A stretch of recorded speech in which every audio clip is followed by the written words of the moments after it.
नव्या सरकारच्या शपथविधीचा मुहूर्त ठरला। 5 डिसेंबरला आझाद मैदानावर देवेंद्र फडणवीस मुख्यमंत्रीपदाची शपथ घेणार असल्याची माहिती। काळजीवाहू मुख्यमंत्री एकनाथ शिंदे साताऱ्याच्या दरेगावात पुढचे 2 दिवस दरेगावात राहणार असल्याची माहिती।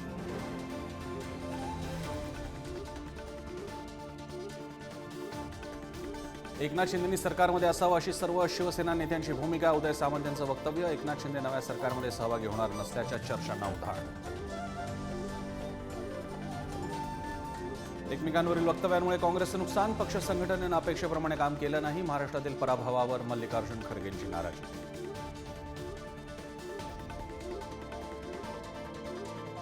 मतदानानंतर रात्री 9,99,000 मतं कशी वाढली? निवडणूक आयोगाचा कारभार पारदर्शक नसल्याचा नाना पटोलेंचा आरोप।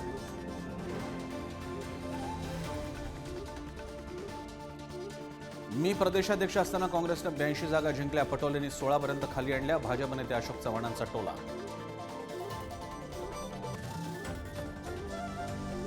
लाडकी बहीण योजनेचे निकष बदलण्याची शक्यता। कुटुंबातील 2च महिलांना योजनेचा लाभ मिळणार। 2100 रुपयांचं आश्वासन असलं तरी तूर्त 1500 रुपयेच दिले जाणार।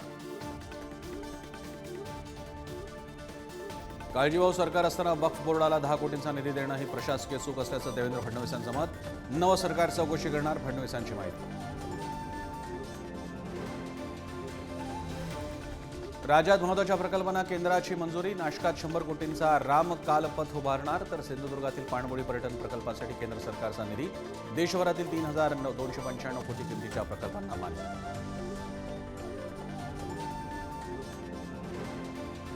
गोंदिया जिल्ह्यात शिवशाही बसचा भीषण अपघात। मृतांचा आकडा 11वर। 30 ते 35 प्रवासी जखमी। मृतांच्या नातेवाईकांना 10 लाखांची मदत जाहीर। मेट्रो मार्गाच्या सुशोभीकरणावरून नवा वाद। बॉलिवूड शिल्पांसाठी 300 कोटींचा खर्च कशाला? वांद्र्यातील माजी नगरसेवक आसिफ झकीर यांचा MMRDAला सवाल।